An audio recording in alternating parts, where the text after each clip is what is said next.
Et coucou, chers art journalistes, nous voici au jour 2 du challenge monochrome avec le jeu de l'âme, le jeu des créatifs pour tirer des consignes artistiques au sort disponible dans la boutique de l'âme du fémin. C'est 118 cartes qui vont amener ta créativité beaucoup plus loin.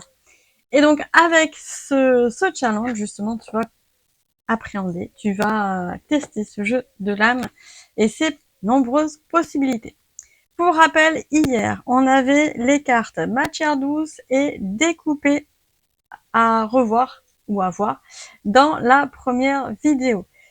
La consigne supplémentaire, c'est de travailler en monochrome. J'ai choisi la couleur jaune-vert, qui est la couleur mise à l'honneur dans l'abonnement de l'âme du féminin. J'explique la recette, la symbolique. On voit comment travailler cette couleur-là à partir du bleu et du jaune, des couleurs primaires. Et ben donc c'est parti, tu peux choisir ta propre couleur. Je te laisse visionner la première vidéo. Aujourd'hui, le tirage du jeu de l'âme nous amène à végétal et à gesso. Alors, je vais peut-être commencer par gesso qui sera plus facile à expliquer. Gesso, c'est une base de peinture acrylique blanche. C'est un après, c'est-à-dire une sous-couche. Donc ici, alors blanche ou noire d'ailleurs, sur le coup, peu importe, blanche ou noire, il n'empêche qu'on peut la coloriser, on peut mélanger des couleurs avec, donc ce que je compte faire moi aujourd'hui, puisqu'on est sur du monochrome avec une couleur mise en avant. Il existe aussi du gesso noir. L'idée, en fait, c'est d'avoir une texture un peu particulière, mais on peut remplacer le gesso par de la peinture acrylique, pas de problème. Une peinture acrylique blanche, mais à laquelle on peut ajouter ce qu'on veut. On va dire ça comme ça. De toute façon, il n'y a pas de mauvaise façon d'interpréter les cartes. On peut aussi diluer son gesso avec de l'eau, plus ou moins. On peut faire plein de choses. Ensuite, végétal. Végétal, c'est une carte éther ici, donc c'est plutôt une thématique, mais on peut aussi l'entendre comme une carte terre avec quelque chose de végétal qu'on apporte. Tout est possible. Tu vois qu'ici, il y a des feuilles d'automne qui ont été collées sur la page.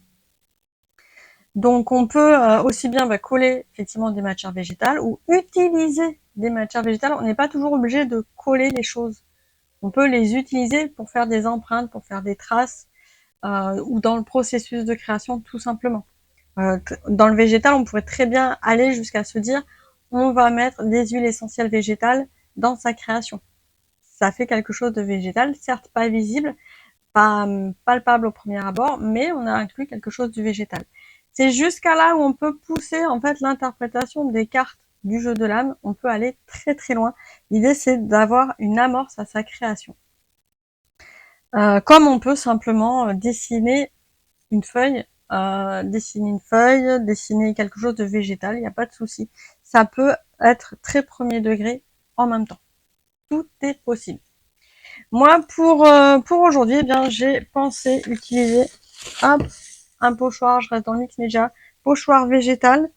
J'hésitais peut-être à placer les feuilles là en dessous et à utiliser du gesso, mais avec ma couleur vert jaune que je vais mettre ici, peut-être dans une teinte un peu différente pour faire ressortir, avec le gesso en mélange, et c'est ce gesso que je vais appliquer dans le pochoir. C'est parti!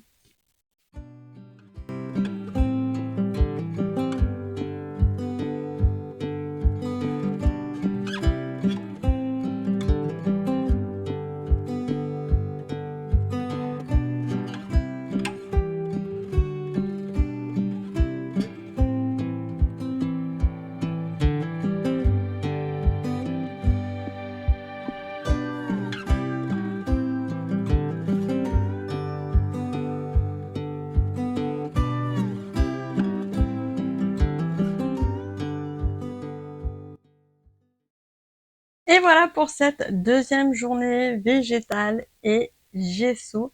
On peut rajouter, comme tu vois, des matières supplémentaires, faire des petites touches en plus, suite ton inspiration. Ici, le challenge, il est là pour te guider sur 4 jours à la création d'une page d'art journal, mais ensuite, fais-la à ta sauce surtout. N'oublie pas de partager ta progression sur la communauté de l'âme du féminin qui est sur Facebook, la communauté des art journalistes. Abonne-toi à la chaîne YouTube, abonne-toi au réseau pour ne rien rater de ce challenge. On se retrouve dès demain pour une troisième consigne. Ciao, ciao!